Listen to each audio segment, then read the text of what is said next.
Good afternoon. Coyne here with CWN News. Our first story tonight is a absolute destructive one.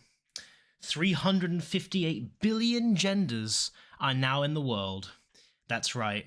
A new stat has been done, a new census has been carried out, and it has been discovered that there are now over 358 billion genders. I myself am certainly somewhere on that list. I'd find myself more at 152 billion, but yes, 358 billion does seem to be the new stat.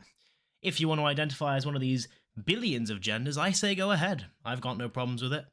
Of course, if you actually pay attention to basic data, you'll understand that gender is a spectrum, so this number is actually infinite. But whatever keeps those people ticking. An LGBTQ celebrity has awoken and found himself in love with the world. Now, this doesn't seem all too surprising. Many people love the world, but this man has taken it a step further by becoming a planet sexual. As the name suggests, he finds himself sexually attracted to planets. I myself am quite a Saturn lover, but I certainly wouldn't go as far as loving it to the point of wanting to be with it. But this man has decided to declare himself a planet sexual, and I say, as long as you can get your hands on it, you enjoy planet Earth. I think planet Earth is quite a terrible place to be, but if you love it that much, why not marry it, right? One thing I have to complain about, though, are shoe stores. Why are shoe stores an issue in the modern world? I'll tell you why they're an issue in the modern world. Because you have to go in there and try on the shoes, and you have someone come up to you and go, "Oh, is everything okay? Do you need help? I can help find you the correct shoe size. Go away. I want to go in there, buy my shoes, and walk out." Back in my day, we didn't have shoe stores. You simply just had the shoes that your brothers and sisters handed down to you. And now we've got these shops where you buy these designer $122 shoes.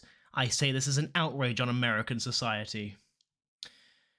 Furthermore, old people are the greatest generation ever, and the stats prove it.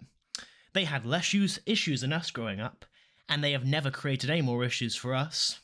All these millennials and these Generation Zs and Generation Alphas and Generation Tri-Sigmoid 62 Alpha, they're all saying, "Oh, we've got all these issues with climate change and the world population and veganism and rah, rah, rah, rah."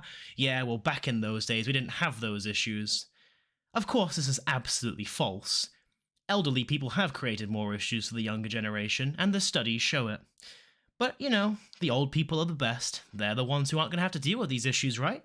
Why pretend they're real when you can just block them out? And finally tonight, a 5-year-old girl has had her lemonade stand shut down after a lemonade company claimed she was infringing upon their copyright. I say they're in the right. That 5-year-old girl should never be allowed to infringe upon their actual intellectual property. It is theirs, and if she's making stands and copying their secret recipe, well, she needs to be in handcuffs and sued until there's absolutely no money left in that family. Anyway, that's all we have time for in the world tonight. Tune in next week as I'll be giving you more stuff to talk about. I've been Coyne. This is CWN News. Have a good night.